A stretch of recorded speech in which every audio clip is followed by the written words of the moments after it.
Hey everyone, welcome back. It is time for another wrestling review. But if you look to my side over here, you will notice Campo is not with us this week. Campo is in Vegas. So I rang up my old buddy Sean over here. He said he's willing to do it. So this gentleman right over here is Sean Stokes. He's a local author and friend of mine that we've been, well, a good 10 years now, no? Yeah, getting Yeah. around there. Yeah. Yeah, we started working together at Starbucks. So he's a local author. He has a couple books. His first book, the title has since changed. You said it's called The Red Notebook now? Yeah.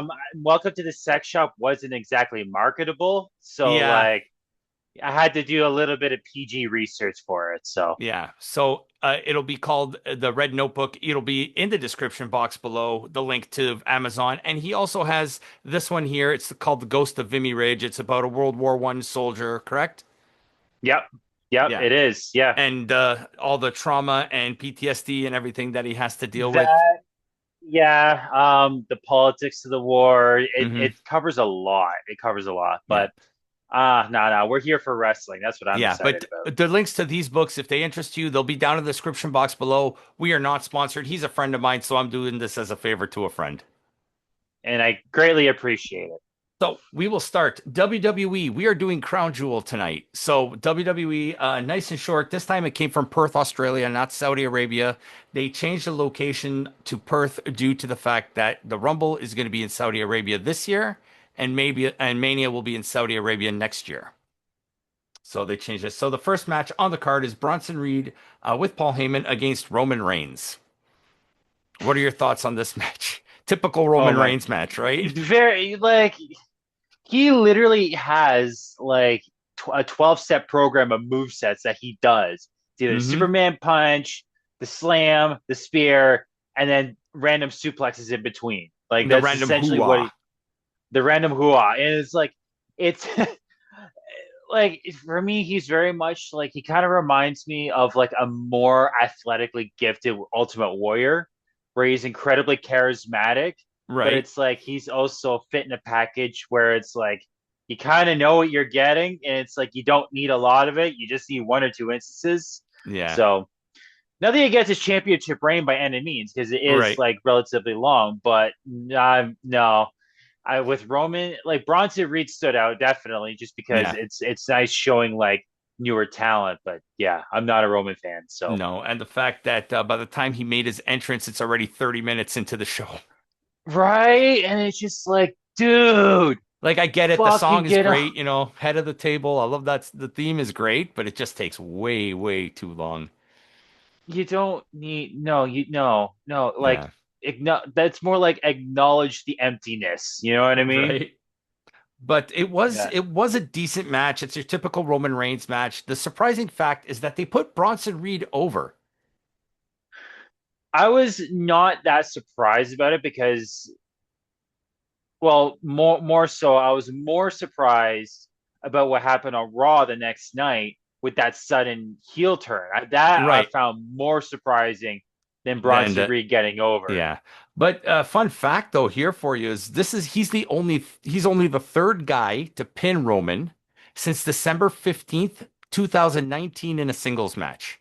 The Yeah, last that's his last singles loss was Cody, and the one before that was to Baron Corbin at TLC. he lost to Baron Corbin. I mean, cool, I guess. I don't know. That's an odd, That's an odd stat though. a Kurt Angle's very, last loss too was to Baron Corbin. huh. Yeah, I don't know why I they were kind of so feel high bad on for the Baron. guy Yeah, I now. don't know why they were so high on Baron Corbin. Yeah. It wasn't high for that long either because Yeah. now, So yeah, now he's down now on the he's card again. drowning on the Indies. Yeah, literally. Give me a sec. All right. Yeah, and another fun thing too was the Jimmy and Jay Uso incident. Like he got pissed off. He was done with them. Yeah, that it was one of those things where it was just kind of like for me, like one of the big things about me with wrestling is that it's live performance art, right? And Right. when you have a story that is captivating, it's really good. but anything that Roman does is just so too scripted for his own good. Yeah, So when you're we seeing like the Uso brothers, you're just like, why?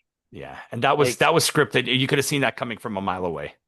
oh yeah, totally, totally, you could see it, and it's. I don't need to be box fed, cereal anymore. I Yeah, don't yeah, need Macho Man 2.0. yeah. Hand holding. Yeah, exactly. Yeah. So our next match was Stephanie Vaquer, which is the Raw Women's Champion, against Tiffany Stratton, the SmackDown WWE Women's Champion. They are squaring off for the WWE Women's Crown Jewel Championship. That one was actually pretty good. Yeah, Like Vakir, she can bring it. yeah. How long has she been wrestling? At least 10, 15 years. It So like honestly looks like she's been doing it longer. yeah, because the the modern WWE audience, they haven't been following her career because, and nothing against WWE audience, that's what they like and that's what they watch. Whereas this show, we expand, we watch Japanese wrestling, we watch Mexican wrestling, right? So we watch AAA, we watch CMLL, we watch New Japan. So we've been following Vaquer pretty much since this show started. So we've been Yeah. following her career and her progress. So we knew she was special, but what impresses me is Tiffany Stratton, who only started wrestling 3 years ago, Hmm. right? Yeah. It is really nice to see that as well, but I also worry it's like, okay, even though like, yeah, she is very quick at learning, you Hmm. can also see that it's like if there is a botch that happens, it's like almost like a bit of a deer in the headlights kind of look. It Yeah. wasn't like that with this match. I think it's because Vaquer is so seasoned, she's able to Yeah, that cover it it was a well. very nice blend between the two. It was a really good program for that one. Yeah. Yeah, And in 15 months, they're really pushing Vaquer hard. She wins this match, she does. Yeah, yeah. I'm not surprised by that just because of just like how big of her push is. right? It's just like I feel like with her, it's like she doesn't need to be pushed. No, it should be No, coming yeah, naturally. yeah. Like Brian Danson had it naturally. Heyman Anna Page has it naturally. She will have no problem getting over. You Yeah. don't need Triple H doesn't need to cram her down people's throats. Yeah. You know what I I agree, mean? but at least it's a fresh change. It's not the same Rhea Ripley, Io Sky, Naomi, Bianca Belair thing we've been seeing for the last 3, 4 years, right? Longer if you even count all the Charlotte Flairs, Yeah. the original Becky Lynch's. Don't get me wrong, Becky Lynch is great, but like again, S- it's like you said, something Something fresh. something fresh and something new. So Stephanie Vaquer is the 2025 Women's Crown Jewel champion. So with that, we are getting John Cena versus AJ Styles. This is by far my favorite match on the card. Mine too, actually. I didn't. I kind of because I've been a fan of AJ for the longest time. I kind Right. of knew what I was getting with him and John Cena. Like I'll be real with you. I lost track of him when he won after he won his second reign against Edge because I'm just like, okay, I'm seeing the same moves, the Yeah. Hulk Hogan package deal. And I'm like, that's not really my taste. But what I liked about that match is how they were just pulling out all other people's wrestling moves. That one Yeah. was a really nice, fresh change. Yeah, we had a big lots of them. We had was it what is it? We had references to the Bullet Club with AJ Styles, which never happens. No, that was very first thing, even before the match starts, and Yeah. everyone's like, Yeah, they said "What?" Bullet Club, right? Which is they're actually acknowledging another company exists other than TNA, Yeah, right? right. So we got that. We got like we had like what do we have? We had Iron Sheik's camel clutch, right? We got Chris Jericho's Wall of Jericho. I like the little tribute to Sister Abigail where he even kisses AJ That was Styles. so. No, that one was my favorite one, just because of the crowd's reaction. Right, because as soon as he does it, the lights dim out and everybody pulls out the fireflies, right? Yeah, and it's so. You had that one. You had um. So I think there was one point where they tried to go for a pedigree. They Yeah. did. They did a. I think they did a rock bottom somewhere. Yeah, they did a rock bottom. Some people may say it's the Big Show's choke slam, but it's a rock bottom. Oh yeah, no, 100%. Yeah, I think they're. They did the one I was appreciative was the Christopher Daniels reference, The the yes, fallen angel, the fallen angel, they Angel's Wings, yeah. And Angel's Wings. Yeah, they also did Hangman's Deadeye. they did. Yeah, when I saw that, I'm like, They what? they did the move. They didn't. That's the only thing was they didn't reference that move. No, no. But they But did. The only one that wasn't was they referenced the Scorpion Death Drop, yep, and they also referenced Frankie Kazarian's Fade to Black, yep, they did. and Samoa Joe's Coquina Clutch. They also referenced. And that one I also like too because the whole crowd saw it. We're like, Joe, Joe, Joe, Joe. Yeah, because everybody remembers, like, if you watch TNA back in the day, those AJ Joe feuds were something else. Oh my God. Well, the triple threat between those two and Christopher Daniels at what was it? I think it may have been Ultimate X. Either Ultimate X or Slammiversary, one of the two. I forget which one it Oh, was, yeah, it but was Slammiversary. It was an Ultimate X match, though. yes, it was. Yeah. Yeah, that's where Yeah, they that had the actually, belt hung up over the giant X and the, yeah. oh no, that was a great match. And they should really bring that back. Yeah, I think so. We'll Yeah. talk about that tomorrow when we talk about TNA. But this was by far my favorite match on the card. They also made note that next year AJ's retiring too. Yeah. So this year Cena's last year, next year is going to be AJ's last year. So let's hope they do a good, like, I want to see them bring back, like, even if it's for, I know he signed to AEW, but I want to see a Joe versus AJ one last time, you know, Well, this is what I'm hoping for. I'm hoping that Tony Khan and Triple H can come to some sort of common ground. for It one doesn't night need only. to start, Yeah. to start, right? And the best way that they could straight up do that is with Edge and Cena. Yes. Have that be his last match. Exactly, right? And like that would be a very good business move for both parties. Yeah. You know what I mean? But and it would also show that there is no real competition. It's just another company. Yeah. They're not competition. They're just another wrestling company. Yeah.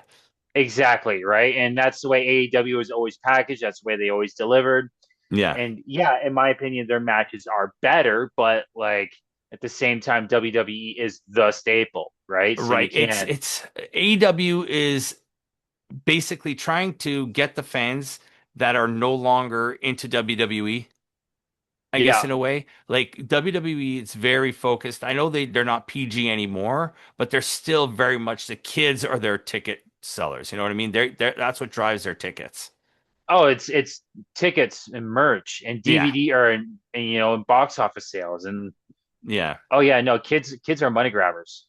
Yeah. So that and like we went to Campo, my co-host and I, we went to AEW and like we're like the merch there was absolutely ridiculously priced. Mm-hmm. Right. So oh, you Yeah. were there too. That's right. Yeah, I was there, and like when we were looking at it, I'm like $60 for shirt. I'm like, eh, $105 I would pay that for a for a hoodie. I would pay that at a metal show, but I wouldn't pay that at a wrestling show. You know what I mean? Yeah. But even Yeah. at a metal show, they're not that overly priced. I think the most expensive one I saw was the Beartooth one, and that was like $95. See? Yeah. So. Yeah. But John Cena does win this. We knew that was going to happen. John Cena, like this has been the best match on his retirement tour so far. Yeah, I would agree Yeah. with that. Yeah. Like, Even the crowd started chanting 619 and they even teased it. Where I was yeah, like, he that is he was really pretty going to pull cute. this off? That was pretty cute. Yeah, I like that. Yeah. So with No, that, that one was probably the best match on the card in my opinion. yeah, because we're not, I'm at least I'm not a Cody fan. So No. yeah. But next match, Io Sky and Rhea Ripley against the Kabuki Warriors. Personally, I think this match went on a little too long. Yeah.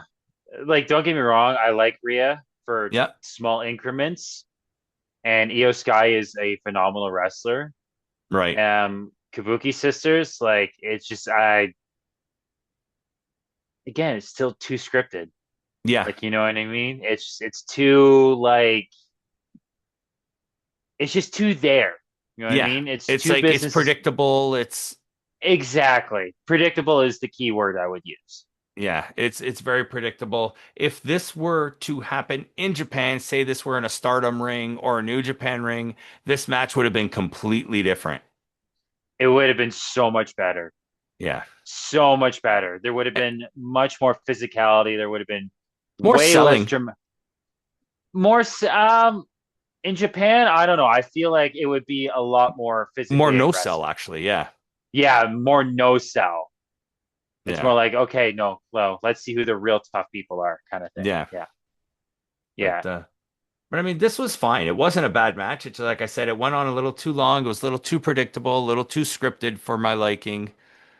But we did get some neat spots by EO, like and the hot tag. The crowd popped huge for Rhea when she got the hot tag, hometown girl, right? Like it's Yeah. the crowd popped huge for that one.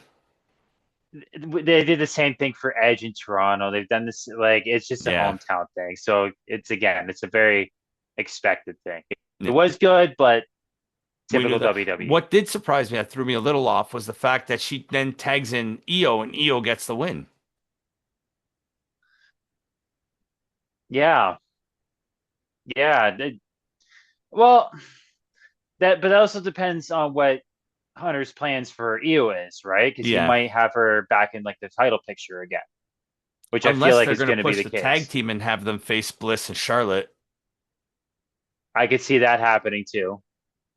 right? Because this tag team seems to be pretty over. They got their name already, Rio. Like it's Yeah. Well, what's the next pay-per-view? the next one I believe is they're going to be doing Saturday night's main event and then I think Survivor Series right after that.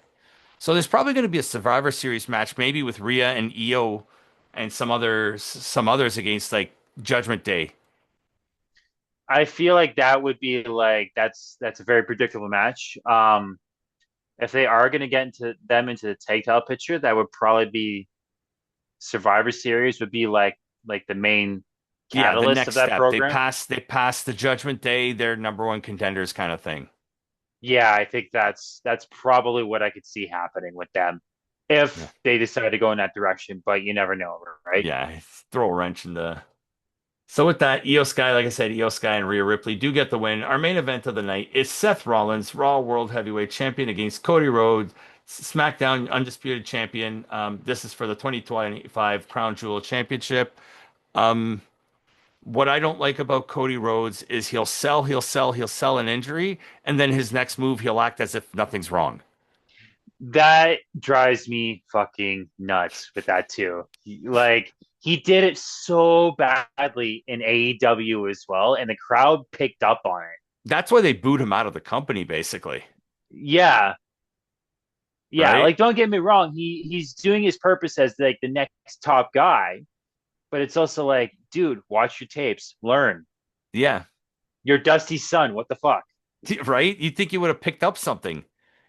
Hell, Like his brother Dustin is doing a better job. Like, look how he's evolved his character over the last few years. not even no. I would even go back to the '90s with Dustin. Like, look how much he did. Look what he did with Goldust. Right. Because you even think from nine, what was it? He was Goldust from '96 I think to even what? earlier than that, like 93, 94. Razor Ramon, yeah. So '94 to Yeah. 2004, basically. So 10 years. Yeah. In that 10-year time span, he did so many other different side gigs. Like he tried ripping off of Prince. Hmm. He ended up doing this stuff with Booker T. Um, the The Val Tourette's Venus gimmick, program. that one was so good. Oh my god! Hey, hey, hey, hey. Yeah, I really enjoyed that. Yeah, like and like he's still the Goldust character, but he's just a wackier version. Like then he tried to do the artist formerly known as Goldust, and Yeah, and Dustin has a very brilliant mind for the business, and it's just like Cody's there, but he's not. yeah, Cody's just he's listening to other people, I think. we were saying this on a past episode. He's the Lex Express 2.0. Yeah, Americana, red, white, and blue, USA kind of thing, right? yeah. I they did the same thing with Cena as well, right? A Right. lot of half of his merch is red, white, and blue too, right? Yeah. It's I think it's just part of the WWE top guy deal, where it's like, no, you Maybe. promote America. But then again, too, Dusty was very pro-American. His dad was very pro-American, but there's something about him that he got the sympathy of the crowd behind him. Whereas I don't think Cody has the kids and he's very much being marketed to the kids. Yeah, very much so. But the older crowd, I think the reason why that is though is that because Dusty wasn't afraid to get bloody, whereas Yeah. Cody, like he can, but he merely does it for like shock value. He doesn't, Yeah. you know. Whereas Dusty, he was Yeah. because he was such an organic wrestler, it Yeah. just happened. Like I'll say this, Cody's talent in the ring surpasses his father. Like he has the talent in the ring.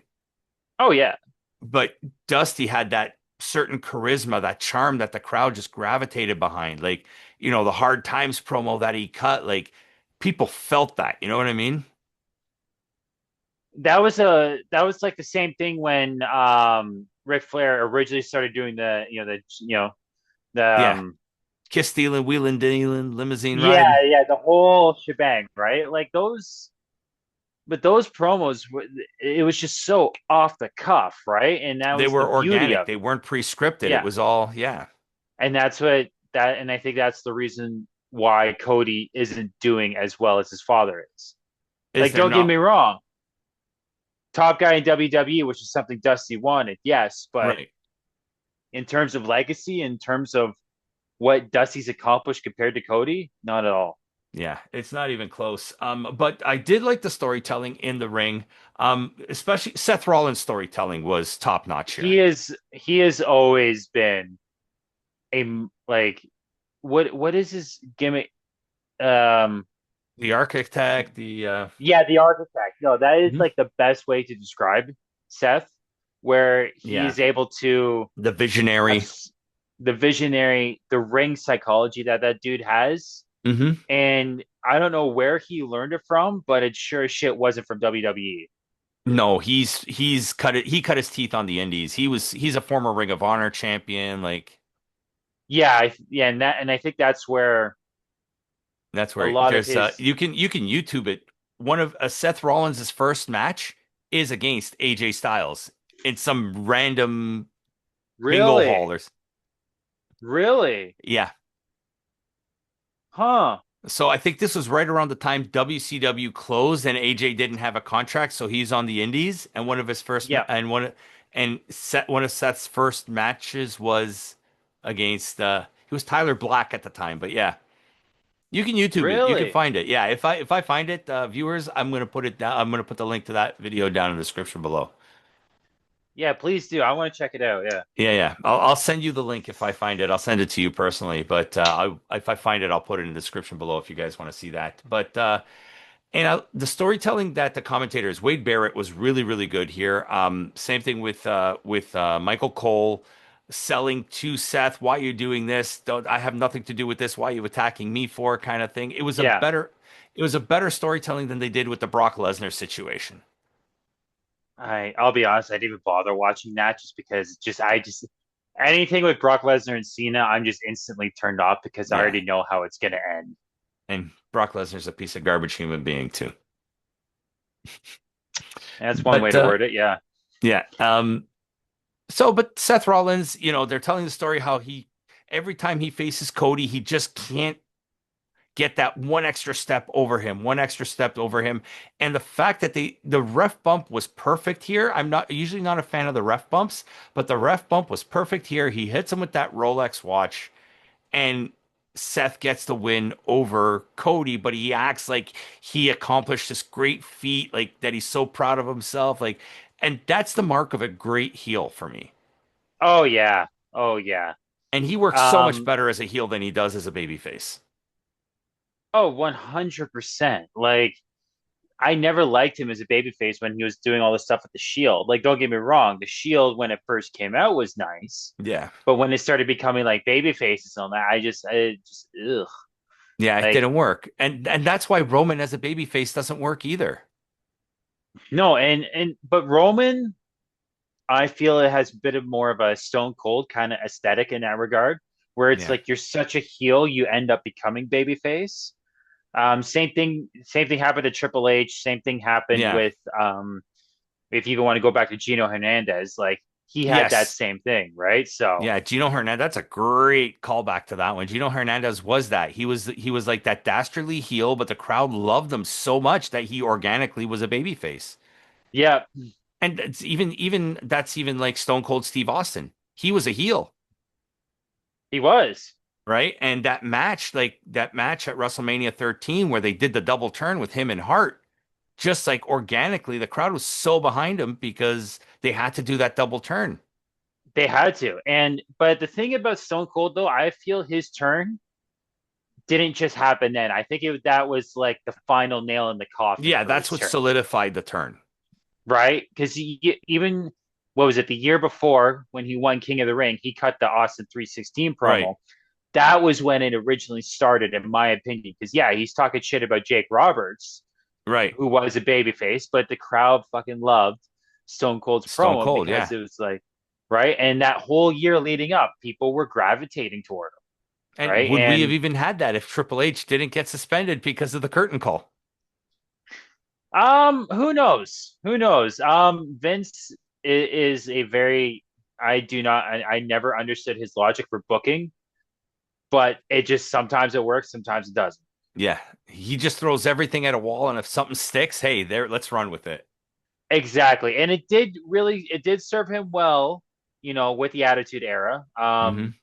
But getting back to like Seth Rollins, I feel that he's going to become like that next heel that's going to become a babyface too, right? Where Yeah, it works for him and the crowd loves him. The crowd eats it up, right? yeah, MJF is another best example for that. yeah. MJF is a perfect example of that. He's an amazing heel, not a good baby face, but if it's an organic turn, it's an organic turn.